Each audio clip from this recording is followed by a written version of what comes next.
Hello and welcome to 6 Minutes with the Renegade Economist. This week we break our 6-minute rule.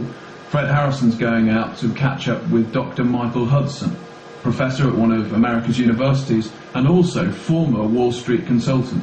A lot of commentators globally have got it completely wrong when it comes to the global financial crisis. Hudson and other renegade economists who are hooking up with our network have really got their finger on the pulse, and you'll see why. Fred Harrison puts to him these searching questions. How do we solve the debt problem today?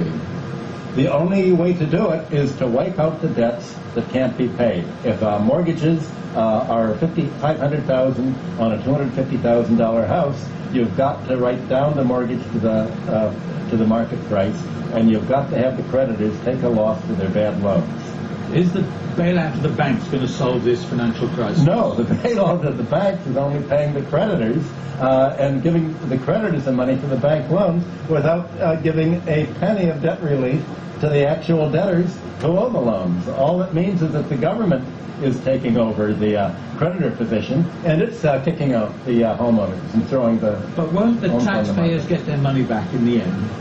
If the taxpayers could get their money back, then you can be sure that private enterprise would have come in and they would have bought the mortgages. If you have the marketplace not buying the mortgages, if you have the bank saying these are junk mortgages and this is toxic waste, how on earth can the taxpayers make money off toxic waste? Is it really a good investment for the taxpayers to come in and bail out the banks that say we've made junk mortgages and this is toxic waste and we weren't able to sell it to find a greater fool? There's no way the taxpayers can make money on that. Okay, now look, I know you've been an economist in Wall Street, you teach economics in universities all over the world actually, you're a consultant to governments around the world, and yet you think there are lessons to be learned from the ancient world, that somehow in the biblical times the debt cancellation was something that we can learn from today. In what way? Well, for 3,000 years, from Sumer to Babylonia to the Jewish lands with the Jubilee law, they all had the same policy. And when a new ruler would take the throne for the second year in Babylonia and Sumer, he had a three-pronged solution. He would liberate the debt bondsmen, he would return the lands to people who'd lost them for foreclosure, the home, the basic self-support, and he would annul the personal debts. And by wiping the bad debts off the books, he'd create a clean slate.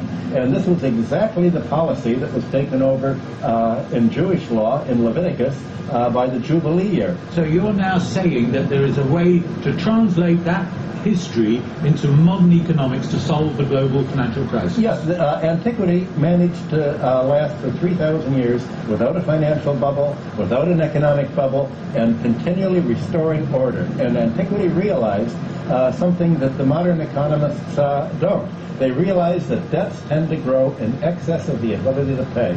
And when the debts did that in antiquity, the ruler would cancel the debts. Now that was very easy in antiquity because most debts were tax debts owed to the palace. And it's easy to cancel debts when the debts are owed to you. It's harder to cancel debts once you got to Greece and Rome and the debts were owed to private creditors. That's where the problem begins. So now, 2,000 years later, we can't just cancel the debts by rule of the government. Well, you actually can, because the debts are going to be written off. Already they estimate that they've said there are $8 trillion worth of bad real estate debts. Now, if the government would have just let market conditions take their place, when Lehman Brothers went bankrupt in September, Lehman Brothers mortgages were trading on the market at 22 cents on the dollar. Now, at this point, buyers could have come in, bought the mortgages at 22 cents on the dollar, and then gone to the homeowners and the real estate owners and said, okay, we're going to renegotiate your mortgage at 22 cents or maybe 24 cents on the dollar, or even 25 cents on the dollar. That would have given them a profit. They would have marked down the debts to the ability to pay or to the market price. And one way or other, the debts are going to have to be written down to the ability to pay. Otherwise, they're not going to be paid. If people can't pay more their debt, they won't be. The question is, how won't they be? So why aren't governments doing that, writing off the debts or allowing the debts to be cancelled today? Very good question. The reason is that the largest contributor to the political campaigns is the financial sector, and the governments have a choice. They can save the economy or they can save the creditors that made the bad loans. They've said, we don't care about the economy, we're bailing out the creditors, that's our constituency, and that's what the governments are doing today. They're not saving the economy, they're saving their constituency, the creditors. They're saving London City, they're saving Wall Street, and they're saving the bourse, and the economy's left to shrink. And until the government saves the economy and rates down the debts to the ability to pay, there's not going to be a recovery from this. You're saying then that governments are acting in bad faith? They're not acting democratically. What the governments have done have been to turn from a democracy into an oligarchy. And we're seeing an oligarchy and, in fact, a kleptocracy emerge here. And the governments are not doing what the people have expected them to do. They're not representing the interests of their constituents. But President Obama says he's going to effect a change. It's not business as usual in Washington. Yeah, when Obama talks about change, he's not talking about financial change.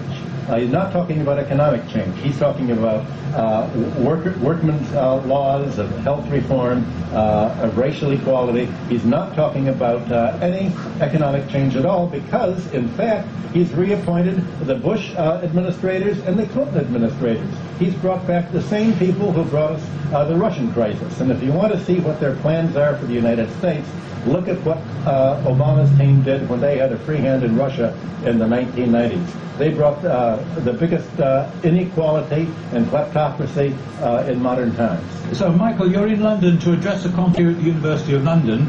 What is it that you're going to tell them? Well, I'm going to tell them that the finance sector and the real estate and the insurance sector are not part of the real economy of production and consumption.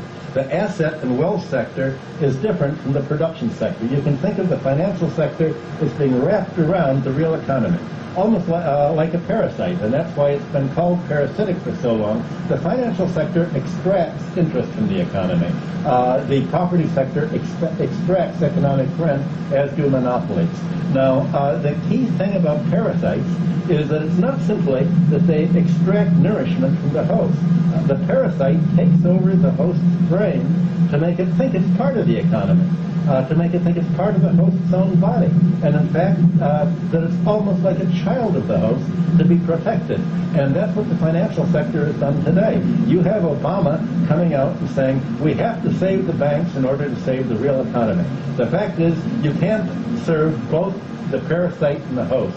Now, the amazing thing is that we have the economic training tablets from Babylonia from 2000 BC, and the mathematical models they had of the economy in 2000 BC are more sophisticated than any of the mathematical models that they use today for government planning. And the reason is that they calculated how long it takes for a debt to double. Any interest rate is a doubling time. They knew in 2000 BC that the debts doubled. They also knew that the economy grew in an S-curve. They had mathematical models for the growth of herds in an S-curve, for agricultural production. So they knew that the tendency was for debts to grow faster than the economy could grow. And that's why when every new ruler took the throne, they'd cancel the debt. But look, we've had Nobel Prize-winning economists telling hedge funds how to operate. Are you saying they are clueless on mathematics? Well, that's a very good question. You look at the fact that long-term credit management went broke using the Nobel Prize winners. The mathematical models that won the Nobel Prize have led to $450 trillion of derivatives contracts that are now junk.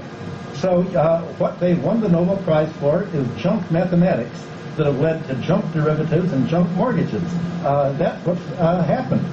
So there we have it, analysis from the former Wall Street insider who clearly doesn't pull his punches. We'll be hearing more from Michael Hudson in the future. In the meantime, next week we're going to be back with the same format, so email your questions in, so I'll put them to Fred Harrison, and you can do that, contact@renegadeeconomist.com, and we look forward to hearing from you. For now, bye-bye.